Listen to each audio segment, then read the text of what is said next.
ससुरे ले आवेले ननदिया त हंसी बात पूछेली हो। ससुरे ले आवेले ननदिया त हंसी बात पूछेली हो। ए भाभी के कर सूरतिया लो भाईलू होरिलवा भैले सुंदर हो। हे भाभी के कर सूरतिया लो भाईलू होरिलवा भैले सुंदर हो।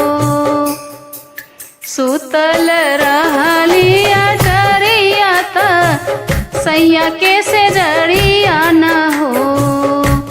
सुतल रहली अटरिया त सैया के से जड़िया न हो।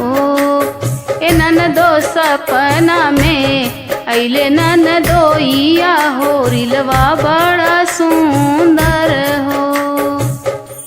ए ननदो सपना में अइले ननदोइया होरिलवा बड़ा सुंदर हो।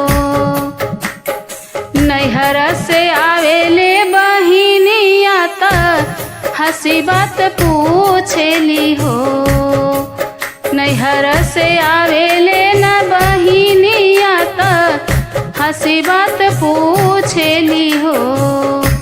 ए दीदी के कर पड़ल परिछाइया होरिलवा बड़ा सुंदर हो।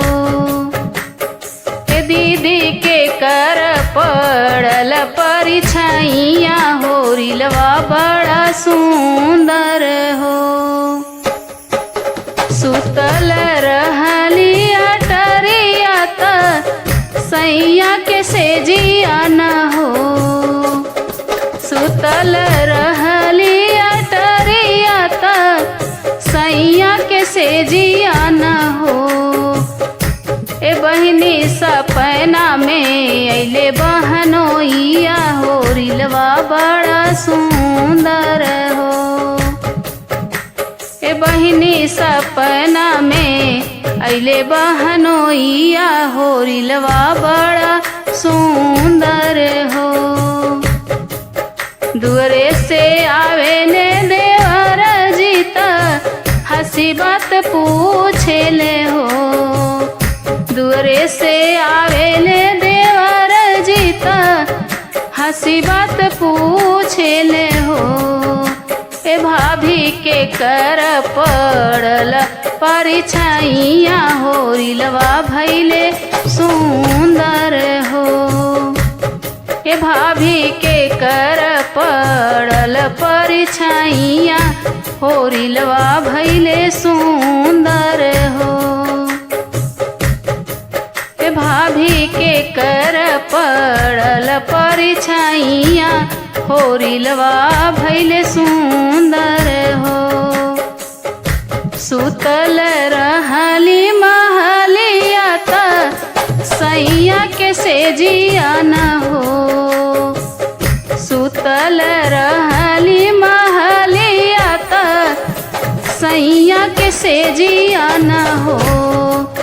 ए देवर सपना में अइले तोहर भैया होरिलवा भैले सुंदर हो। ए देवर सपना में अइले तोहर भैया होरिलवा भैले सुंदर हो। ससुरे ले आवेले ननदिया त ससुरे ले आवेले ननदिया त हंसी बात पूछेली हो। ए भाभी के कर सूरतिया लो भाईलू हो